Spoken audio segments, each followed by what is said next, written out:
With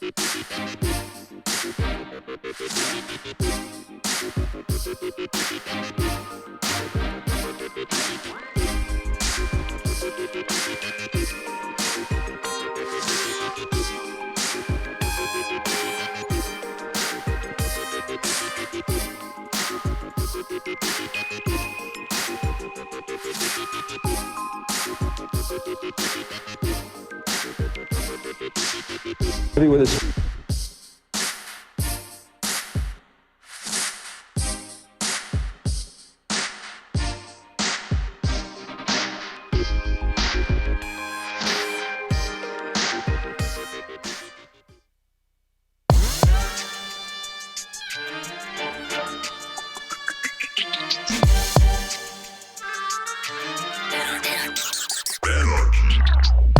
Welcome to the Postgame. This is the Michael Brooks Show. Thanks, everybody. Welcome, new patrons. Welcome, all patrons. You are the best people on earth. We're going to get to Ben Burgess shortly for the debunk of the ever disgusting David Frum. Excuse me. I'm still recovering. I'm still in recovery mode from Larry King and Dave Rubin. Just the pure disrespect. You know what I love too is that they're the funniest species, and there's, you know, every type of annoying, terrible, like we should probably abolish social media. But the funniest one is the random Dave Rubin defender, and all they have is just like, man, you're obsessed with Dave. And I gotta tell you what. Yes. Yeah. If watching that clip and the amount, the collective immune boost and positive neurological reactions that just went off across this entire audience from just watching Larry King have complete disregard for this dope's time. Yeah, I'm obsessed with that. I think that's awesome. It's one of the funniest things I've ever seen in my life. And Dave has finally found what he's there for, which is to be a conduit for people to disrespect him. Matt, read what you were reading. We're going to go back. So look, the latest news from the Iowa caucuses, I'll just say it. Look, Bernie Sanders won. He won by the actual measure that we should only be doing these things by, period, which is that he won the most votes. And it seems very clear with 92% of the precincts coming in, he's got a popular vote lead and he's behind in delegates. But Ryan Grimm suggests that basically the configuration is such that what will come through is going to probably put Bernie over the top in terms of delegates. I have zero doubt in my mind that if this was a Buttigieg, Warren, Biden, Klobuchar win, you wouldn't be dealing with any of this bullshit. And the rig is this: it's to fuck Bernie over for a news cycle or two, and to cast ambivalence over what is, it seems increasingly clear to me, was a win both on the only metric that should matter, getting the most votes, and even probably under these ridiculous electoral college style rules.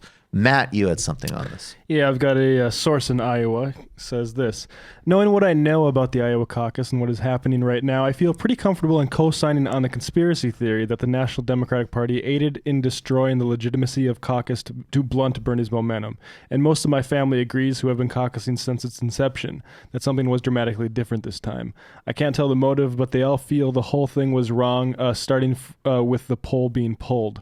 And I have my issues with the Iowa caucus like everyone else, but to hear them feel like, hear them be mocked by the rest of America is very frustrating. Yes.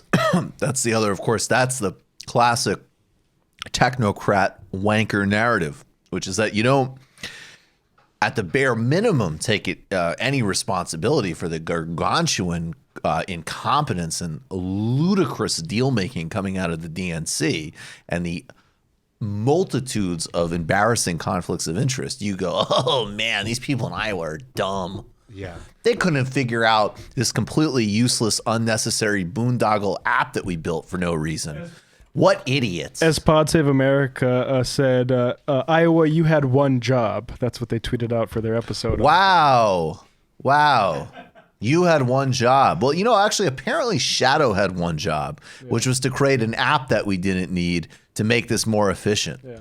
Fail. Their other job was to have a birthday party, which Buttigieg's campaign staff showed up to. Numerous, luminaries of the current Democratic Look Party. at the LIBOR example. Look at the LIBOR example I used earlier. I'm going to get more into that. People, it's very smart to frame these things as networks of relationships and biases and not some type of Baroque conspiracy theory. That is not helpful. But where it really starts to blur the line is I don't think that people can be so confident that these biases and these relationships have a hard stop at a certain set of actions, if that makes sense. So nobody's saying and nobody's alleging, although I have seen weird things. I mean, there are again, why do all the mistakes break against Sanders? But there isn't some secret vote stealing thing. There isn't secret bags or deletions or any of that stuff. No one's saying that. No one's alleging it. Those, and if people are, those are sort of, as Alex Jones would say of David Icke, turds in the punch bowl to discredit the actual fuckery going on right now. But we see, I mean, look, the fuckery is this. And I love what Matt said earlier. Frame it as disaster authoritarianism. There's a mess which they created for no reason. And we could take that purely simply as a stupid contract to do a stupid, unnecessary project that was a waste of everybody's time. Then out of that, you do this embarrassing process to either prop the brand of one candidate or, I think it's increasingly clear, undermine the legitimacy of what is going to be a clear win for Bernie Sanders. Who are they? They are absolutely biased against. I mean, that's definitely what's behind the pulling the poll the day before the election. Of course it was. Bernie Sanders is going to call up CNN and say, and by the way, what's great is that if the poll actually did have a massive numeric error, where they discovered like, hey, half of the callers didn't include Bernie in the survey.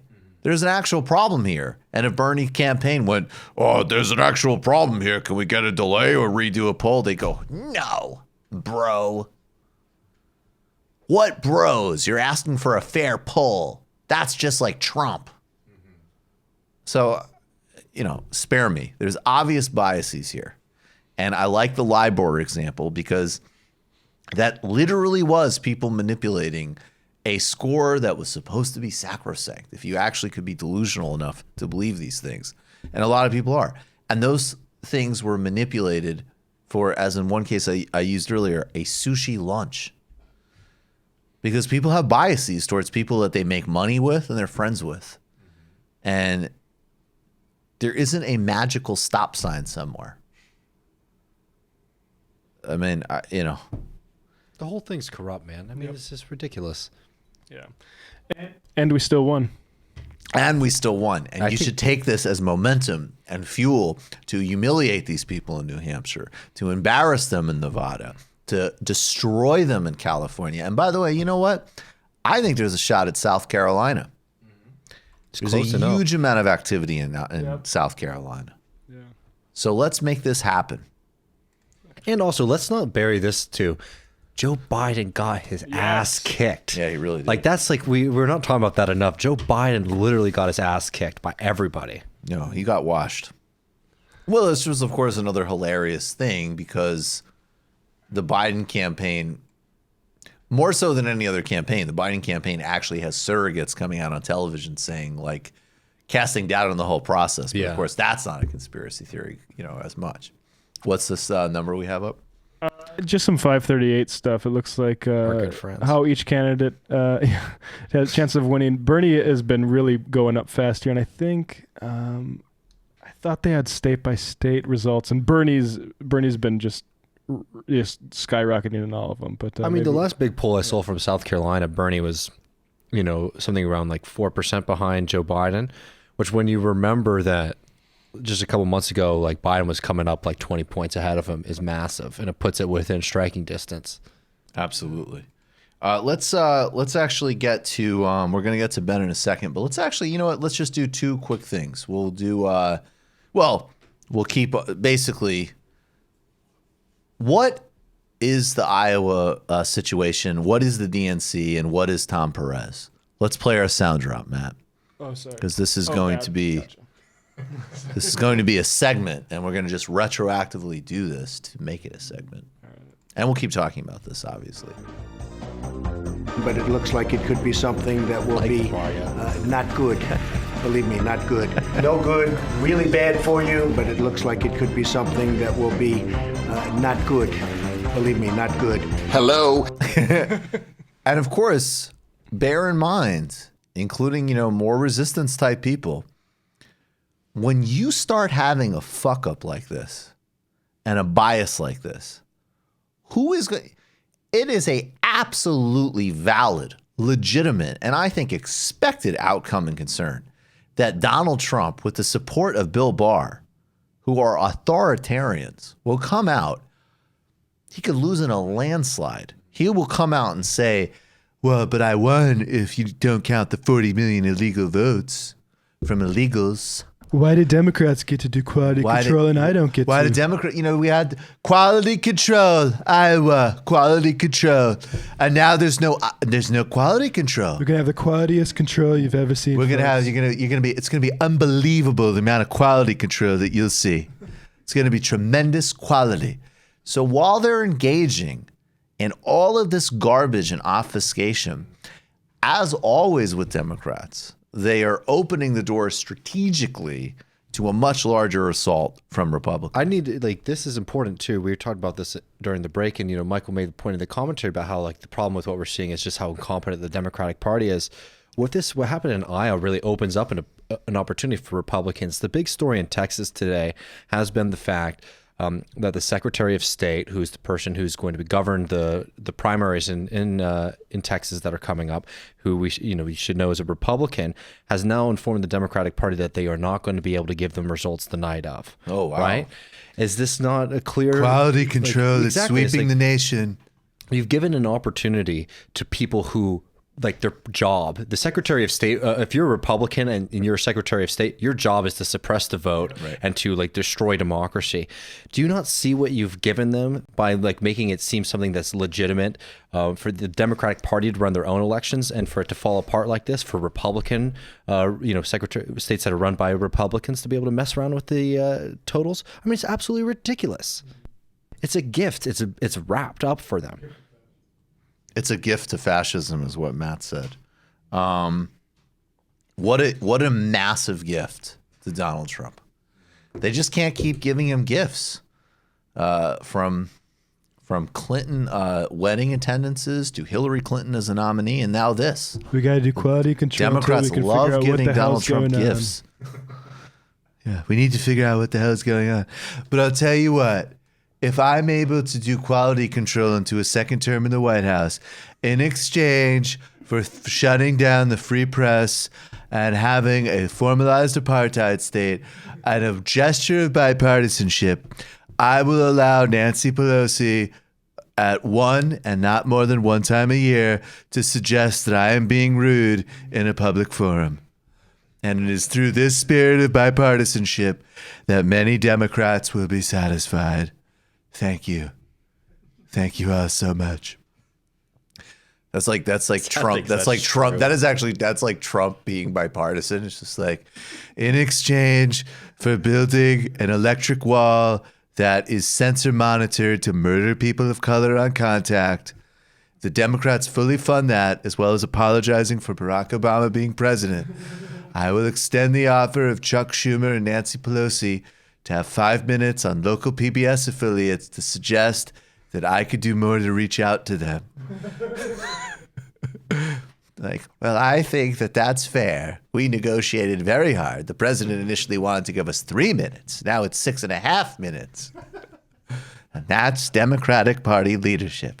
Exactly. And I added a new seatbelt feature legislation.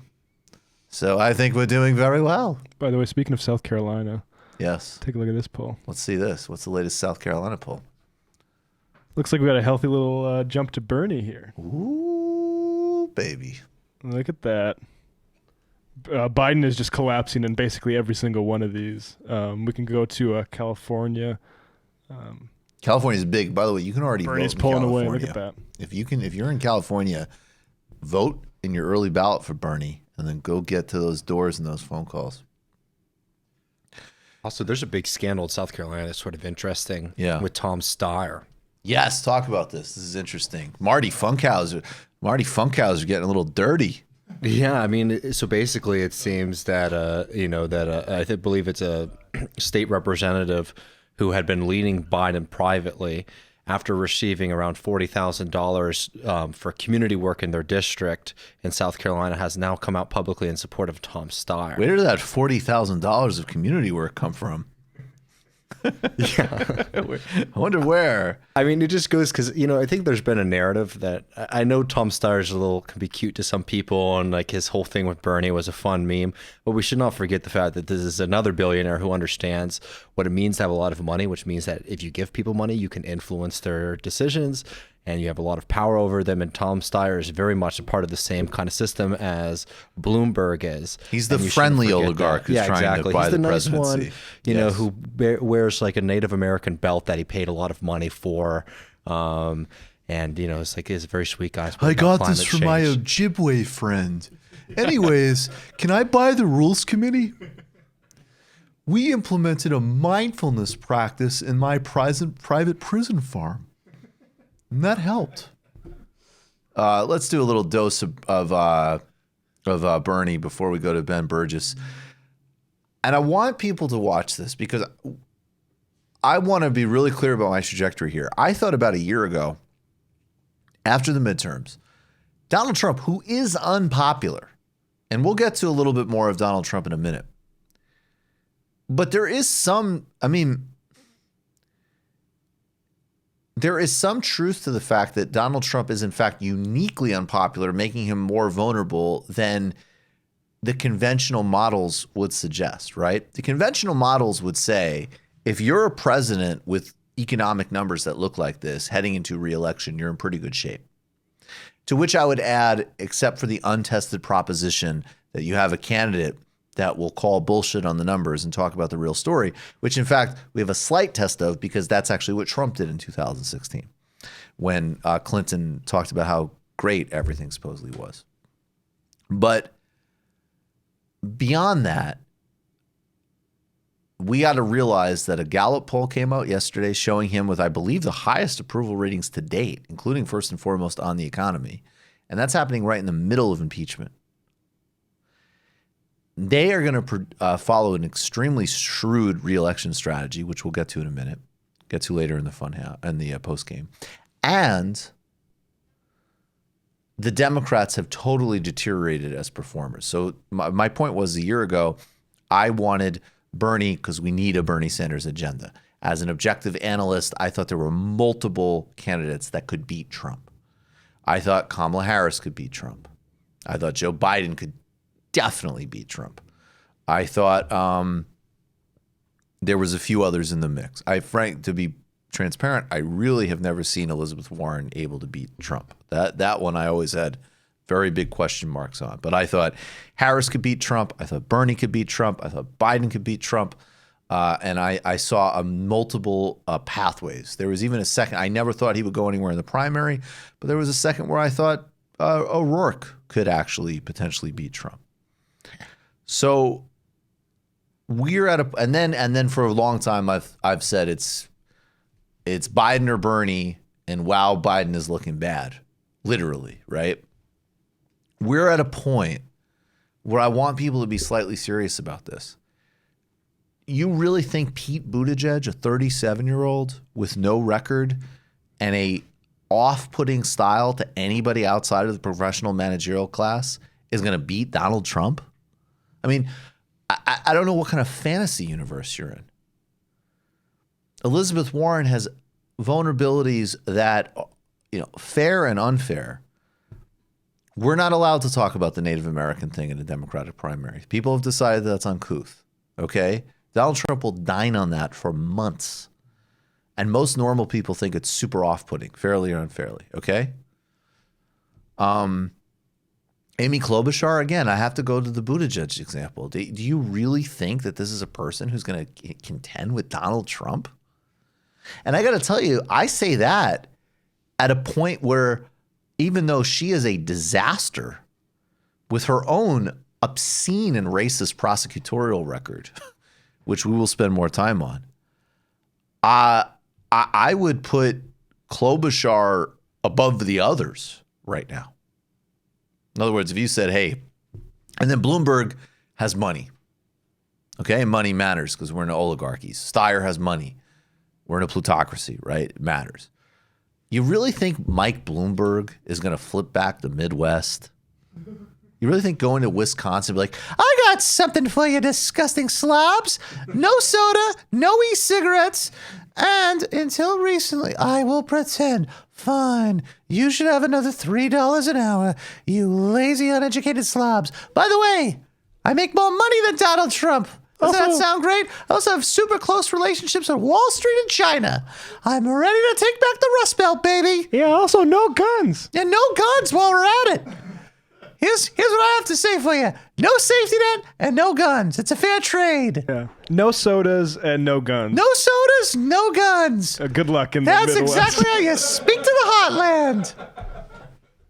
You know, we'll get to David Frum later, but I think that there are problems in every single sector of American politics. I think there's definitely people on the left that do not understand that certain cultural signifiers are not broadly popular, that don't anticipate that for certain demographics, the word socialist will be a problem. But I also have to say that we have a mainstream corporate media that is dominated by people who literally think that the country is Westchester. And what's amazing is, I mean, maybe it almost justifies them to some extent because maybe, well, no, they're still absolutely disgusting because they just don't care about places like West Virginia and they don't care about inner cities. But like, they clearly think that a huge amount of this country is incredibly comfortable, prosperous, and relaxed. And you have to be at that level of delusion to think that Mike Bloomberg can do this. So I say all of that long preamble to just say Bernie Sanders obviously has the agenda at a bare minimum if we want to continue this human experiment, frankly, or have some basic removal of massive human misery. But watching him speak with the flaws are obvious, okay? And I think, by the way, some of those flaws are different. 8 years ago, we're in a different world. It would be, the presentation would be a problem. I think in today's world, people want a lot more no bullshit stuff. That plays incredibly well for Bernie. But there is a confidence, there's a clarity, there's a consistency, there's a strength, there's a no bullshitness of message. There's no one else up there that I can see standing with Donald Trump and dunking on him in his own way and also just representing something totally different. Here's Bernie Sanders last night responding to Donald Trump, talking about the truth of the economy. Here is Trump's booming economy, a 37% increase in the wealth of billionaires, a 1% increase in real wages for American workers. Here is Trump's. Yep, that's all we have. But even that, look, it's not enough, but that's great. The air quotes. Yeah. I mean, look, Amy Klobuchar has been going around the country making the "your hair in a blizzard" joke. Joe Biden is not physically and mentally up for doing this. And I say, I think that's sad, honestly. Like, I'm not making a joke. I think it's fucking uncomfortable to watch this.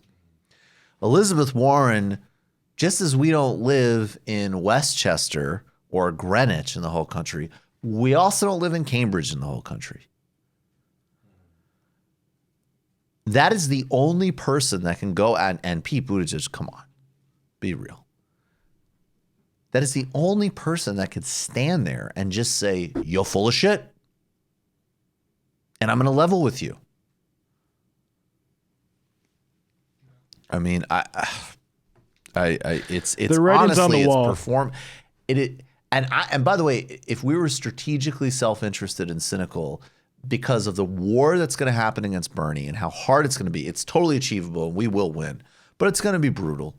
And because of the dynamics are that the whole oligarchy of America, the whole establishment will go to war against the campaign, and because the media will definitely turn and work for Trump, and because some of the economics look good, and if their votes are suppressed, like my point is that even with Bernie, this is going to be hard.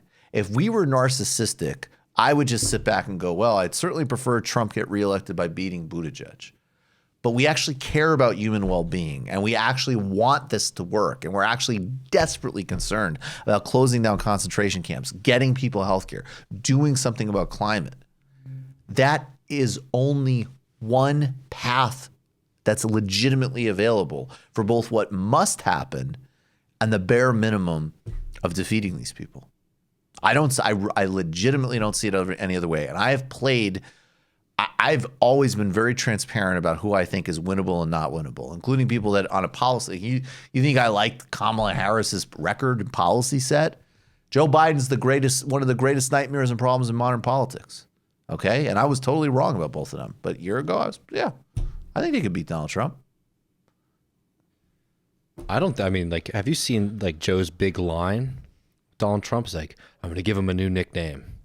Former President Trump. And it's just like the delivery is flat every time. I mean, he's not there at all. He's not there. He's done. He's not there. He's done.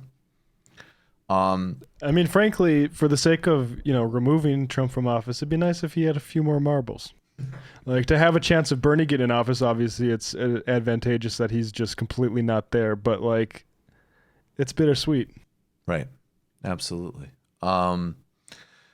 We'll play this one clip and then we'll go to Ben Burgess. But Chris Matthews is also not happy with much of the Democratic field, though he is, of course, simply unable to see the obvious path forward here. Claire McCaskill's sitting there the whole time. And again, we can't do wish fulfillment. I'm not going to tell you that a great Midwest progressive would have been able to hold on to that seat. Okay? That's a hypothetical. But what we do know for a fact is that she lost her seat. So all Claire McCaskill is there to do is to concern troll and say that and by the way, that's not even like socially open corporate. She's there to just say on every issue, quote unquote economic and quote unquote social, move to the right, move to the right, move to the right, move to the right, throw this group under the bus, appease this corporation. And she is a loser. Here's Chris Matthews. What are my thoughts? I'm not happy. I'm not happy with this field. I think they got to find a candidate for president that can beat Trump. And you don't think anybody in this field I'm looking. I'm still looking. Still looking. What's the problem? Obvious problems. They're all problems. Bernie Sanders is not going to be president of the United States. Okay? I went back to the 72 race. I was a young volunteer for the DNC. I was working for a senator from Utah at the time. I've got to tell you, it feels a lot like it. A lot of giddiness, a lot of excitement, a thrill about this guy. You're saying a lot like McGovern? Well, exactly, because he was very excited. He excited the party, completely blew away a really good candidate like Muskie, a really good guy. Blew him right out of the water because he had some issues. Now, analytically, I think a couple things have happened. One is Warren was riding high. I thought she was going to sweep through everything. I should first too easily and just keep going. She was the one candidate I thought could do that. What happened? She got a lot of scrutiny. You don't want a lot of scrutiny, and she got a lot of it. Does this stuff add up? The Medicare for all, the free college, all that stuff got killed. And guess who's going to get it now? Bernie's going to get it now. Bernie's going to ride high, and he's finally going to get scrutiny about his whole life, his ideology, his whole life, who did he root for all his life. Who is this guy ideologically? It's not just the nice, good stuff like health care. Why does he say the stuff he does about Maduro and people like that? Why does he say Denmark one week and then somebody else? I mean, people got to figure out who the guy is. Yeah. I think I know because I've dealt with these guys most of my adult life. They're usually the guys at the card tables at a war rally. I'm sorry, rewind it. That's important. No, this is important. You got to listen to this. He says, I've dealt with most of these guys my whole life. Now, Chris Matthews, just to be clear, has, I think at least since the 80s, been a pundit. And since the 90s, a affluent cable news host who hobnobs with politicians, lobbyists, and other pundits. Now, I'm sure that Chris asked the Amtrak conductor, what do you think? Before talking to his ear off, okay? But look at who he's just going to say I've dealt with his entire life, by which I take to mean offended my sensibilities at the one anti-Vietnam War protest that I attended. And somebody else. I mean, people got to figure out who the guy is. Yeah. I think I know because I've dealt with these guys most of my adult life. They're usually the guys at the card tables at an anti-war rally. There'll be some old guy with some old literature from this socialist party or that, trying to sell it, trying to latch on to the anti-war movement. There's always guys like that. And they're usually, as Howard Fine once said, non-negotiable demands, yelling up at the administration building during the anti-war movement. I know them, but I think the country's going to get to know them. I think we got a problem. We'll see. In 1971, I had a conversation with a retired beat cop, and he liked Ed Muskie, and he liked Franco, actually. A lot of people don't like Franco, but a lot of people admired Franco. You can think what you think one way or another. We got to ask where people are standing. And I got to tell you, this beat cop, who I met in 1971, I think he died many years ago, he would not vote for Bernie Sanders. And the Democratic Party needs to ask itself, will Chris Matthews' imaginary friends vote for Bernie Sanders? That's the fundamental question. I mean, I enjoy Chris because he's so just like robustly delusional and full of shit. He's at least like a actual recognizable character versus so many of the other sociopaths and twerps that He can roam feel around. emotions about it too. He certainly can feel emotions about it. But I mean, do you see what's happening there? Okay. 1972, the McGovern coalition is basically built entirely on counterculture and small liberal anti-war resistance. It is totally alienated from the labor movement, right? Even that being said, the demographics that McGovern relied on grew and grew and grew to the point where Jesse Jackson, and we should be talking, forget McGovern, look at what Jesse Jackson ran an incredible campaign for the White House in 1988 with the Rainbow Coalition that united inner cities, rural America on a clear message against inequality, against Reaganism, and against all forms of bigotry and racism. And a major reason he was able to do that, part of it, I mean, look, you can never rely on demographics alone. There was the ideological call, there was the articulation, there was the tenacity and the strength of organizing. It was just an incredibly impressive and important campaign. Listen to the illicit history and watch the illicit history we did with Bill Fletcher Jr. But it also was because that these groups, people of color, people who identified as left around certain issues in the professional classes, had grown. 2008, that was the Obama coalition. It's a completely different politics. And by the way, not Chris Matthews. Chris Matthews was, having thrills up his leg about Obama, but plenty of other people compared Obama to McGovern. And they said Obama was a socialist, and were quite forthright in their racism. I mean, Hillary Clinton's 2008 campaign is a direct predecessor of Donald Trump 2016. And for people who find that hyperbolic, look up the Mark Penn un-American, non-American memo about Barack Obama. And I say a predecessor, it wasn't the same thing. But if you want to talk about dog whistles, and by the way, you want to actually talk about someone who actually did what these fucking people lie about Bernie Sanders doing every day, Hillary Clinton did that in a race that had no discernible ideological difference. She brought in rhetoric about the quote unquote white working class. She talked about MLK and Bobby Kennedy getting assassinated. She had a strategist that said, I think it was maybe in 2040, but not today. Mark Penn, who incidentally now does advise Trump on some stuff around impeachment. So I understand that Chris Matthews feels betrayed that Castro had a falling out with the Kennedy brothers.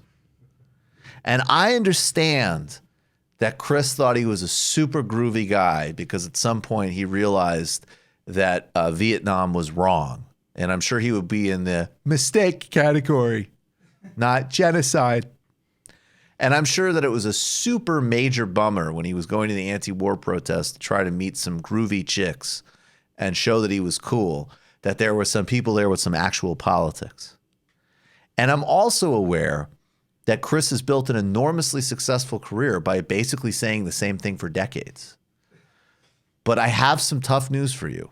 One, I have imaginary friends too, and they all tell me they like Bernie. And two, If Bobby Kennedy was alive today, he would be part of the Bernie Sanders coalition. so go fuck yourself. All right, we're going to take a brief break. Oh, yeah, no, we're going to take a brief break, and then we're going to come back with Ben Burgess for the debunk.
We were just riffing on the idea that no, that's what that actually Chris Matthews is right. And communist newspapers in the 60s and 70s were really multi-level marketing schemes. It's like Bernie's. It's like, Chris, if you get in at the ground floor and you get 6 of your friends to buy the Socialist Worker newspaper, not only do you make back your initial investment, you're talking about significant profit margins. People are buying starter homes, cars, and all sorts of other things. What you do is you go to people who look young and gullible and you say, hey, do you like that we're napalming children in Vietnam? And while you're at it, do you think sweatshops are bad? Well, we've got an answer. Here's a home starter kit. It's the Socialist World Worker newspaper. And if you can sign up 6 of your friends, you might be able to buy yourself a new groovy pad. And of course, Chris Matthews was the type of guy who was way too idealistic for that. It's like, oh my God, that's so ignoble. Best Chris Matthews quote I ever read, and part of the reason I love Chris is I was reading an interview where he was talking about his time. He spent, I forget where, I think Tanzania, but I don't remember. He was in the Peace Corps somewhere in Africa for a couple of years. And he's like, yeah, I was riding around in a motorcycle. I was advising people. I was like a Che of capitalism. Jesus Christ. That was the best quote. Chris Matthews is fucking awesome. All right. Oh my God, now we have to talk about David Frum. Jesus Christ. Okay, joining us now is Ben Burgess. He is the author of Give Them an Argument, Logic for the Left. Order it today. Become a patron of his great Patreon page. He also teaches logic. Ben, are you ready for your song? Oh, always. Always. Let's go. I want to go to mockery really badly. I will. So please go. Okay. You got to restrain me. Debunk all of it. Logical analysis. You're going to show us how to argue. Go. this is based on data from a bunch of different countries. There's abundant evidence that at this point that's bullshit. Breaking down these right-wing arguments and looking at how they're supposed to fit together. Okay, break it down. Break it down. Break it down. Oh my God, Ben Burgess, David Frum, one of the greatest worms of modern history, a guy who really proves that there is no depths to which the MSNBC Democratic Party complex will not stoop. Whose main accomplishment in life is contributing to the invasion of Iraq, has thoughts. And those thoughts are put in the form of a column called Bernie Can't Win. But unless other Democrats take a page from his book stressing practical over theoretical, the universal over particular, they won't prevail either. Ben, why is David Frum wrong?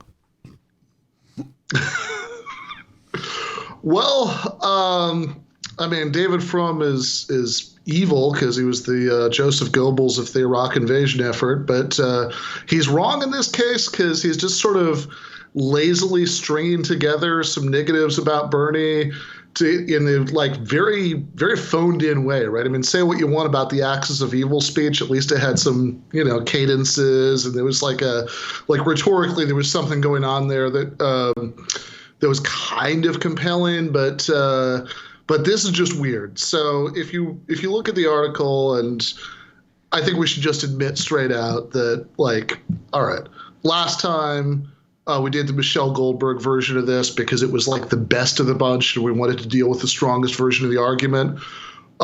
This one's just funny. Right, yes. So, now we're just dealing with, I mean, this is just a personal fever dream of somebody who's like, I find Donald Trump personally distasteful, but I still really need a president who will liquidate as many Palestinians as possible. Bernie Sanders might not be in line with that. I'm disturbed. Exactly. So if you scroll down, he spends the first part talking about Joe Rogan. I think we already covered that nicely in our Jacobin article. Yes, read it. Anybody who hasn't read that, just go to Jacobin, read Joe Rogan. It's good that Joe Rogan endorsed Bernie Sanders. Now it's time to organize. So I don't want to go back and relitigate that, but it starts getting good after the Rogan part, when there's a paragraph starting, but Sanders. Yes. But Sanders is a Marxist of the old school of dialectical materialism from the land that time forgot. It's that electrifying writing. Class relations are foundational. Everything else is epiphenomenal. Sanders may have outgrown the revolutionary socialism of his youth. I'm a little confused now about whether he's of the old school dialectical materialism still or not, but right. Maybe both. He seems to think in terms of ameliorating bourgeois hegemony rather than overthrowing it. He is not necessarily hostile to transgender claims.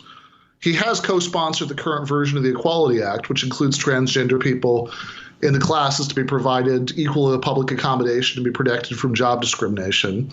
So he's co-sponsored this important piece of civil rights legislation for trans people. So he's not like necessarily hostile, but Sanders certainly does seem to think that such concerns are secondary.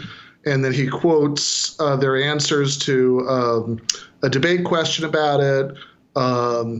And there's this, he quotes the Warren answer, and then he quotes the Sanders answer. And the Sanders answer spends 2 paragraphs talking about the moral importance of the issue. And then the last paragraph of the Sanders answer is, and that is why I strongly support and have helped lead the effort for a Medicare for all, a single-payer program, which would provide comprehensive health care to all people, including certainly the transgender community. And actually, he says at the end of the previous paragraph, to make sure health care is available to every person in this country, regardless of their sexual orientation or their needs. In other words, it would cover medical transitions. Right. That's a really important point here, because what he's doing, just to jump in for a second, is he's saying that because Warren is trained in a certain type of woke speak, and look, Warren talks about people murdered because they're transgender. That's very important. Bernie should mention that as well. I agree. Sure.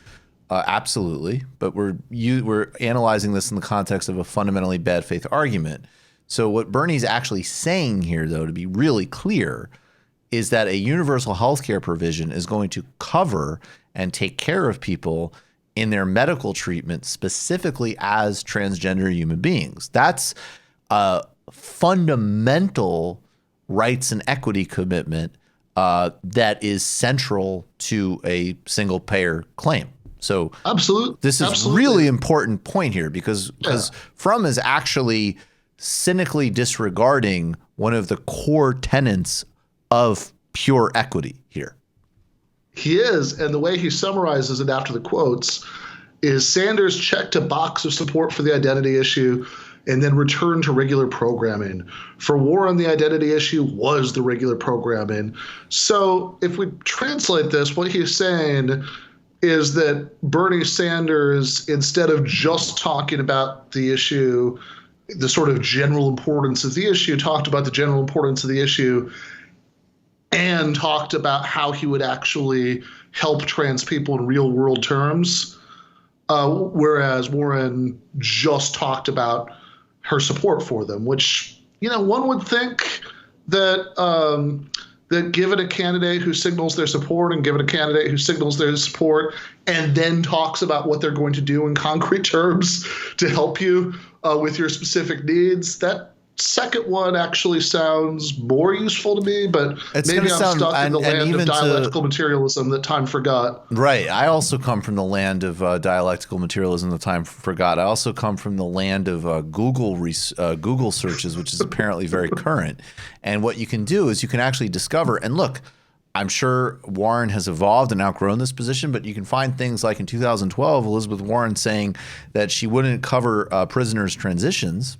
And you can find in the 1980s that Bernie Sanders was extremely pro-trans as mayor of Burlington. You can actually find in the Daily Beast a rag that is very much not known for pro-Sanders reporting. Yeah, the Daily Beast is not one of those newspapers being sold at the anti-war rally that Chris Matthews went to. That's right. He created a trans mecca, I believe in their words, in 1984. So in other words, in the grip of the Reagan administration, where not only, of course, was it viciously anti-trans, it was viciously anti-LGBTQ across the board, Bernie Sanders, in addition to all of the other incredibly positive things he did as mayor of Burlington, created a sanctuary of rights for people who are transgender. So that might be another thing, even outside of the forgotten land of dialectical materialism, that you actually could have tapped into to cross-check your claims a little bit. But, to be fair, David Frum's judgment might be clouded on this because we all know of his intense and profound advocacy going back for the presidential administration that ran its reelection campaign on literally enshrining discrimination against gay people into the Constitution. So I understand that he really cares about these things, and he's obviously very sincere. And learning trendy woke speak is in no way a obvious indication of how utter bullshit it is and how it doesn't actually reflect people's real, genuine material and ethical commitments.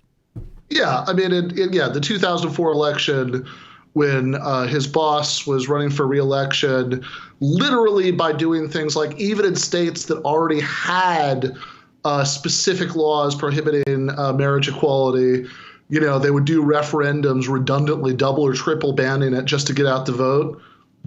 Yeah, but all reporting actually said that David Frum on the inside was like, look, we should totally nuke Iran and give ankle bracelets to all Palestinians, but we really need to get way out ahead of the humanity and dignity of trans people. Yeah. Or not. Actually, maybe yes to the first two things I said. Those things are plausible. The first two things are entirely plausible. Yes. The third a little bit less so. All right. Then he says Bernie Sanders is a fragile candidate, blah, blah, blah. This is all the usual stuff about how he's not vetted, by which when people say that, what they really mean is that in 5 years of centrists and conservatives throwing everything they have against the wall, none of it stuck, and people still like Bernie. So they conclude that it must be that they just didn't say it loudly enough. Again, this is Obama. In 2012, some great hucksters were able to hustle some moron money from, stupid plutocrats by saying that in a campaign where some idiot vice presidential candidate said he palled around with terrorists, and every conspiracy theory and race baiting thing imaginable was thrown at him, The real problem was that people didn't realize that he was friendly with a post-structuralist professor at Harvard Law, and obviously that would seal a Republican victory in 2012. This is on the same order of magnitude in terms of quality of thinking. Right. Now, Fromm's analysis actually gets even more rigorous in the next paragraph. This is amazing. The Trump campaign will not steer clear of, exploiting these vulnerabilities that he's sure that Bernie has.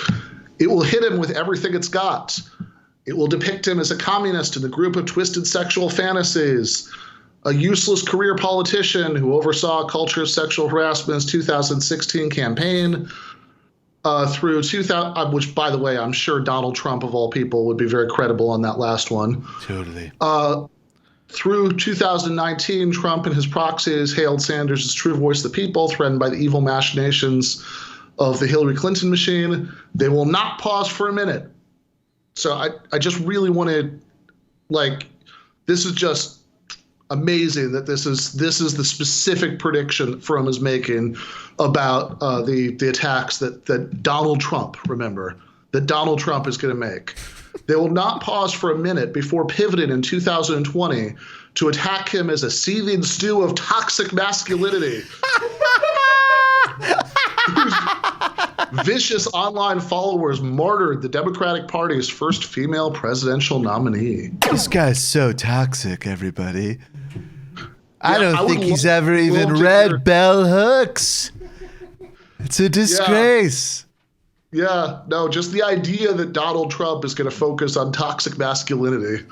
If you look at the tone that they use with Joy Reid, it's terrifying. Oh, and don't forget that he's going to attack Bernie for being too mean to Hillary Clinton. Too mean to Hillary Clinton. So, all right. So we have all of this delusional. And by the way, look, if you want to just say that Donald Trump is a massive narcissist who could literally say anything at any time, of course, literally any of these things could come up. Donald Trump could say anything. It won't do anything. It's embarrassing that Fromm would even put this forward as remotely credible. I think the only part that Fromm has that is true of a certain demographic, and the last thing I want to touch on with you really quickly is basically just when he's talking about people like himself, which he thinks there's way more of than there are. But essentially I'm pretty much down with everything about Trumpism, including, by the way, a lot of immigration policies. Look up some of David Fromm's recent extremely humane work on that issue. But I just really want somebody who in the last 2 years learned how to pretend to be really conscious about various social signifiers and loves my private health insurance, definitely wants the United States at a hair trigger to murder people primarily in the Middle East, but I'm sure a good coup in Latin America or Africa would also be great.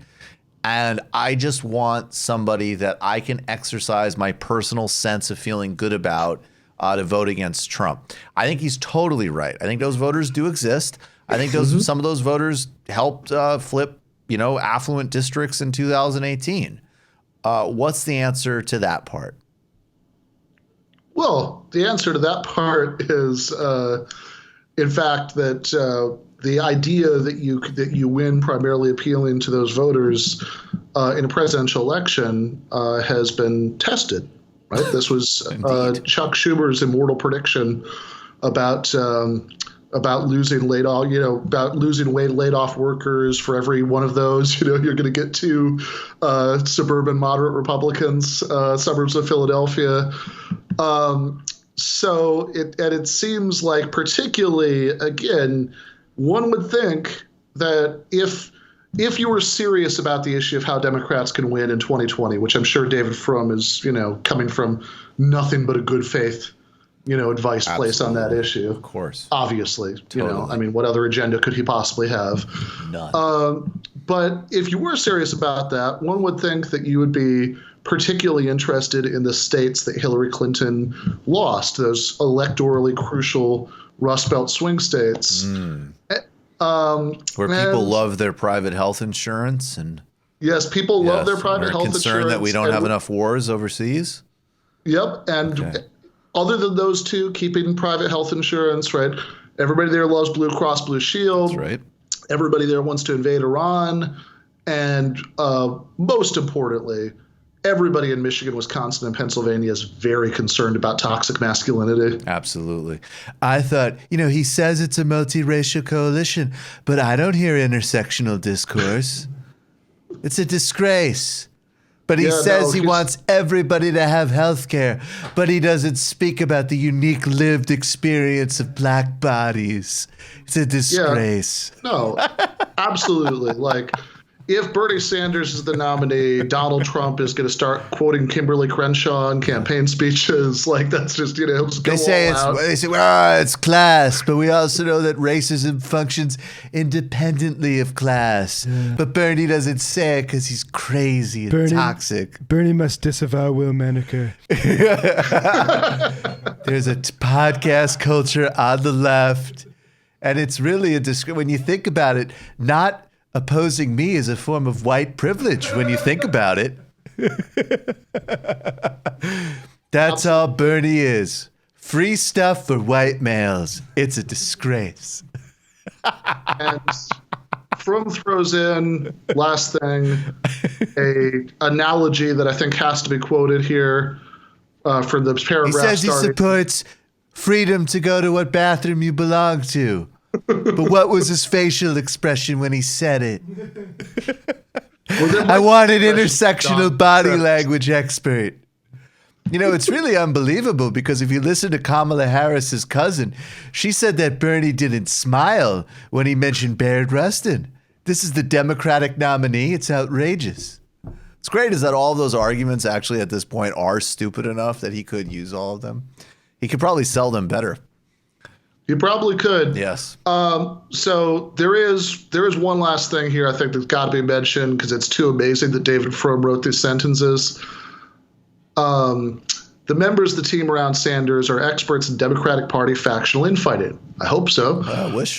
Few have dealt with people who do not play by the rules of the mainstream Democratic Party. They have always been the rule breakers, the people who got inside the team's decision cycle.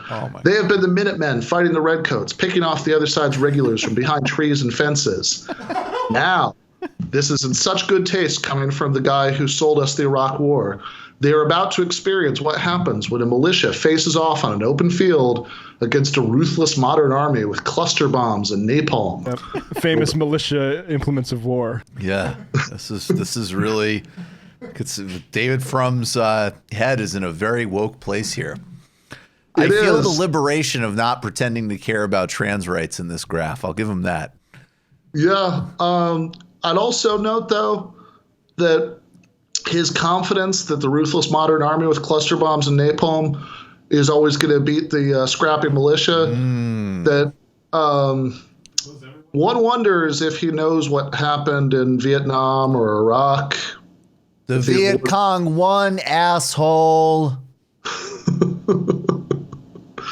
And yes, if you want to carry this extremely disgusting analogy further, we can. Millions of people murdered, a whole country utterly devastated. And that is what, as an example, you're doing to your own career reputation by writing something as stupid as this. But the Viet Cong won, and Bernie's going to win. You slack-jawed, dead-eyed, war-promoting, misery, sad sack of a best-case scenario, Curb Your Enthusiasm extra loser. Jesus Christ. Where do these people come from? Is this the same column where he also was like, if you're like me, like the most consequential moment of your life was waiting for your college acceptance letter? Yes. I can tell you that 99% of the electorate is not like you, you fucking prick. Maybe the most consequential moment of their life was, I don't know, seeing if their kid could get medical treatment for asthma. Yeah, well, you dead-eyed, slack-jawed sociopath, Curb Your Enthusiasm extra, best-case scenario loser. All right, I'm sorry. I'm pretty sure David Fromm has a wife and some kids, and just everything else aside, I would think that there might be moments in his life that would be more emotionally resonant for him than getting the college acceptance letter. Probably when they started bombing Baghdad. Ben Burgess, As always, appreciate your time. Everybody check out, give them an argument, Logic for the Left. Ben, see you Friday. See you Friday. All right. Thanks, man. All right, really quick. We're going to end just a little bit earlier than usual today because we got to do some stuff. Actually, we got to play this clip and then take a few Discord questions. Wow. You know what happened at the end of the State of the Union? Did Nancy Pelosi do a press conference where she said, I'm really sorry that we've given Donald Trump his entire legislative agenda, including Patriot Act reauthorization, a Space Force, a new NAFTA, and countless things he can brag about, as well as things that are enormously dangerous national security state apparatus in the hands of somebody that we're all rightfully saying is corrupt, incompetent, and totally immoral. No, she didn't say any of that. In fact, as you'll see here, she clapped for some of the worst things he said. But fear not. Boom. Boom. In the interest of bipartisan outreach, I would like to court pack the Supreme Court myself by naming 10 new Supreme Court justices who have gone directly from Christian homeschooling to a fake law school where they can reformally introduce indentured servitude. In exchange, Nancy Pelosi can tear up my speech where I announce these Supreme Court announcements. Thank you, Nancy, for agreeing. So in addition to that embarrassing display, which of course all of the suckers and losers and fools in the resistance lapped up, here's a substantive thing. There is a guy in the House watching the speech in Congress who has just claimed that he's president of another sovereign country, a sovereign country that the United States national security state has been trying to destabilize and even mounted an unsuccessful coup against in 2002 and has been brutally hitting with sanctions. This same guy has no legitimacy in his home country. There's been numerous ethical questions about how exactly he's spending some of this money and resources that are being steered to him. All in all, he actually seems like a kind of likable dope, to be honest with you. But the whole situation is utterly insane. And of course, you'd expect the Republicans to back a coup in Venezuela and subvert democracy in every way, shape, and form. I am sure that this moment of recognizing Juan Guaido was exactly the type of thing that brave, totally resistance-oriented, democracy-committed Nancy Pelosi, I'm sure this is the type of thing she was tearing that page over. I mean, it couldn't be things like the new NAFTA because she helped get that through Congress. So it must be something like this, right? It's a very brave man of Venezuela, Juan Guaido. Mr. President, please take this message back to your family.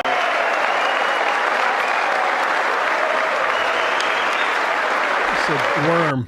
Thanks, man. That's so awesome. I'm really glad, because some of this shit was allocated for fucking coke parties in Colombia, and I super appreciate everybody being cool about that. Who's going to take that message? Did you see him insult AOC too? By saying, yeah. He No. did the classic thing where they're like, in my country, she wouldn't be a radical. She'd be just like me. She'd be a social democrat just like me. Right. Like, Jesus Christ. Everybody's a social democrat when this out of the country. I'm a social democrat, by which I would mean I would like a 5-family system to rule my country. And if we just want to see Pelosi, how Pelosi beats Pence up here for the applause, we got a quick. Wow. Whoa. Wow, that's quick. I thought she was getting up to give him the finger. Imagine that would be really. Fuck you, Guaido.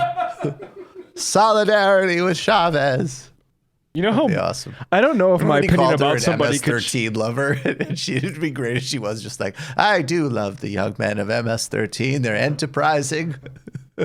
I think I would have an aneurysm by how much my opinion of Nancy Pelosi would change if she actually did stand up and give Guaido the just give Guaido. Oh, I would back her in a brokered convention. run her for president. If she gave Guaido the finger, I would want a Sanders Pelosi ticket. We need to impeach both Trump and Pence so we can get Pelosi in there now. Fuck you, Juan. This is our wish fulfillment. Hey, it's better than Harry Potter. It's like you spent all day on Twitter hoping that Dumbledore could magically force Republicans to remove Trump from office. And we just gave ourselves a minute to wish that an opposition party leader acted like one. That's how we blow off our steam. All right, let's take a few Discord questions. As always, appreciate all of you. This Sunday, Paul O'Connell is talking about what's happening in the Labor Party race.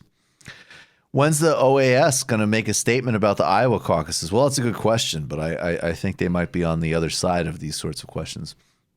Wonder if you guys noticed the slight break up in the anti-Bernie mainstream liberal consensus coming from challenging the CNN narrative on the Bernie Warren spat, to now people like Nate Cohen questioning the Iowa caucuses. Some process nerds can't help but take note of the glaring fuckery and incompetence. I think that's true. I think there are some people like that. And I think someone like Nate Cohen, at the Times, I think like there is some element for some of these people, particularly, frankly, on the non-punditry side, where it's like, you got to maintain a little credibility at your job, right? Like, yeah. Wailing Souls, Shark Attack, great dub reggae track, or the best dub reggae track. Shout out to Kofi on the Grammy win. Also, screw the Grammys.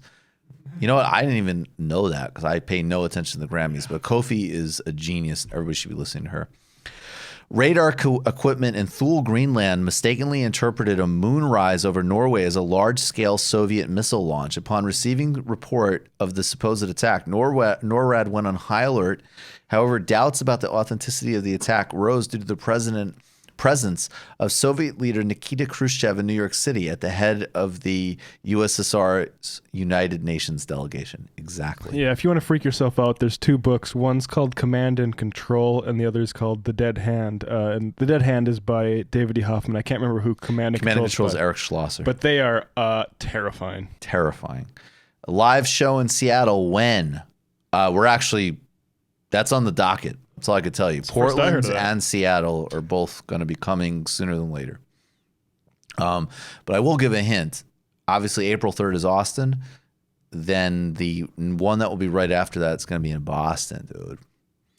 When will Yang and Tulsi finally drop out? I don't know. I'm not, honestly, I got to say, I'm not so concerned about it. It's Warren now. It's Warren. Warren's the problem. And I think, frankly, I don't know about Yang. I don't care about Yang. I think, Yang Gang, who went to Bernie, awesome, props, welcome to the tribe. And to the extent Tulsi has a presence, frankly, clearly I think Tulsi is going to end up backing Bernie. So, you know what?